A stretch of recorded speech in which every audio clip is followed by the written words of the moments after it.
warahmatullahi wabarakatuh. Perkenalkan, nama saya Fikratul Hasanah. Saya adalah mahasiswa Universitas Islam Negeri Alauddin Makassar, jurusan Ilmu Ekonomi, Fakultas Ekonomi dan Bisnis Islam. Baiklah, di sini pada kesempatan kali ini saya ingin memaparkan materi mengenai sistem ekonomi liberal Keynesian yang merupakan salah satu tugas mata kuliah sejarah pemikiran ekonomi oleh dosen Andi Faisal Anwar SE MSI. Keynesianisme atau teori ala Keynes ini adalah merupakan salah satu teori ekonom yang didasarkan pada ide ekonomi Inggris pada abad ke-20. Pencetus dari Keynesianisme ini itu tak lain adalah John Maynard Keynes.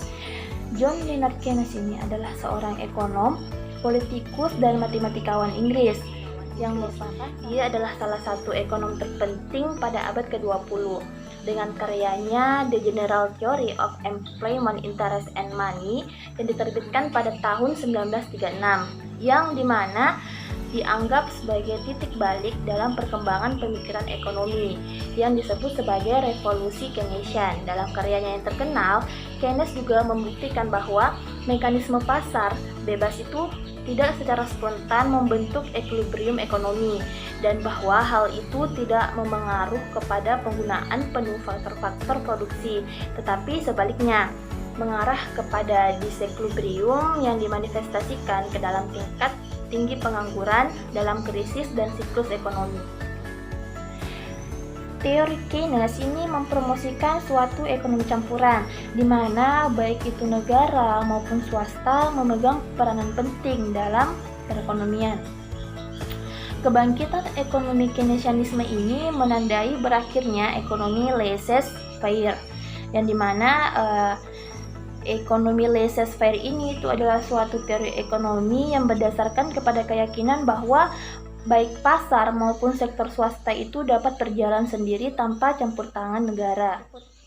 Keynes berhipotesis bahwa untuk menghindari depresi hebat, pemerintah itu harus secara aktif merangsang permintaan agregat untuk meningkatkan lapangan kerja dan belanja konsumen, dan dengan demikian mendorong ekonomi untuk berputar ke atas, bukan ke bawah.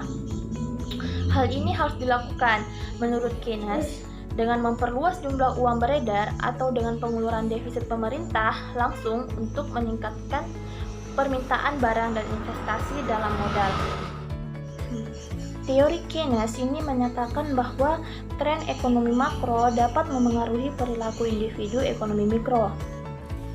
Berbeda dengan teori ekonomi klasik yang menyatakan bahwa proses ekonomi didasari oleh pengembangan output potensial.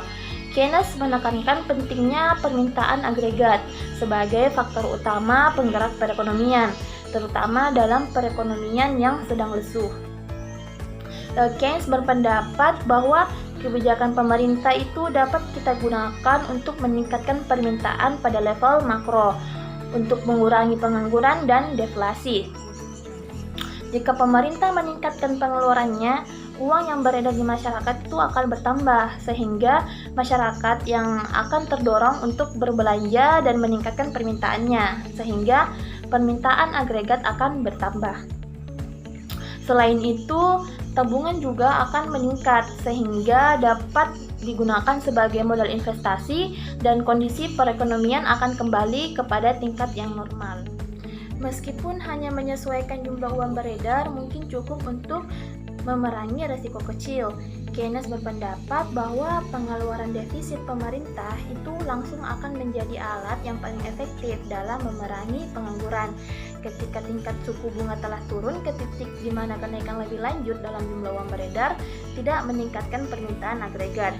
Keynes menyebut situasi ini sebagai perangkap likuiditas karena pada tingkat bunga yang cukup rendah, bisnis dan konsumen menjadi acuh tak acuh antara memegang uang tunai dan melakukan investasi. Dan dengan demikian, peningkatan lebih lanjut dalam jumlah uang beredar tidak akan meningkatkan permintaan agregat atau lapangan kerja. Baiklah teman-teman, itulah tadi materi yang sempat saya bawakan mengenai sistem ekonomi liberal Keynesian. Adapun kurang lebihnya mohon dimaafkan. Wabillahi taufiq wal hidayah. Wassalamualaikum warahmatullahi wabarakatuh.